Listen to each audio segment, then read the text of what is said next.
Hey everyone, Sam here from Mad Goat Coffee.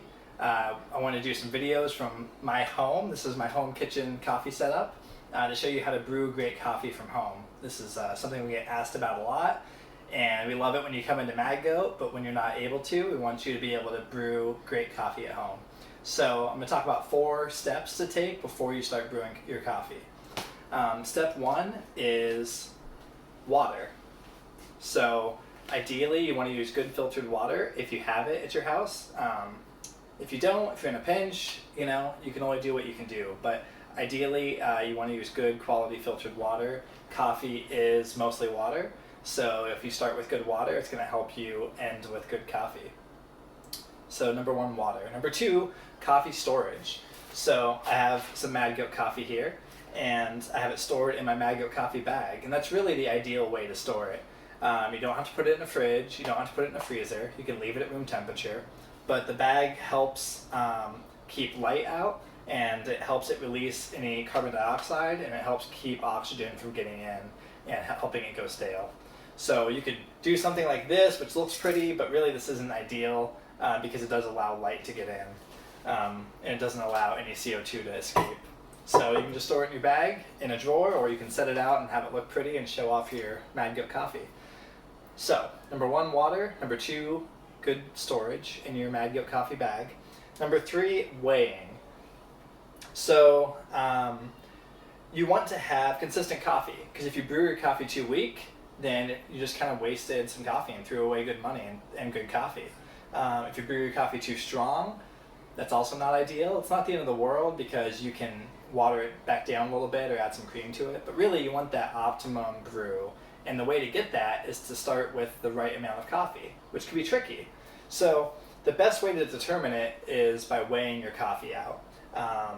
You can use, in a pinch, you can come up with a system with using a scoop or using a measuring cup, but weighing is going to be the most consistent way to get that. So I have just a little kitchen scale, little digital scale, and whenever I make coffee at home, I always weigh it out. The other thing I didn't mention with storage is ideally you want to start with whole bean coffee. You can grind it ahead of time if you need to, but it's going to have the best flavor if you buy it whole bean and grind it right before you brew it. So I've measured out 44 grams for what I'm going to be doing. That's going to be the ideal amount, and it's really easy. I just pour it to 44 grams. So the final step in our process is grinding coffee. So again, buying whole bean is going to give you the best flavor. If you have to buy ground, you can. It'll still be good quality coffee, but you do lose a little bit of flavor that way. So if you buy whole bean coffee and grind it right before you brew it, it's going to give you the most flavor as possible. And quickly, I'll just talk about the type of grinders. Now, there are really 2 types. There's a blade grinder, which is kind of the standard grinder you see sometimes where you pour the coffee in and you push the top or push a button and the blade spins around. The downside of a blade grinder is you end up with a lot of particles that just kind of get pulverized and turn into a really fine consistency, and you have other particles that are too big. The big particles don't brew very well, so you're not going to get good flavor out of those. The small particles brew too quickly and end up what's called over-extracted and taste bitter. So that inconsistency is going to add some bitterness to your coffee. It's going to also have some particles that don't get the full flavor out of your coffee. So I have here a burr grinder. Burr grinders are great because you pour your coffee in the top and it's just going to grind its way through.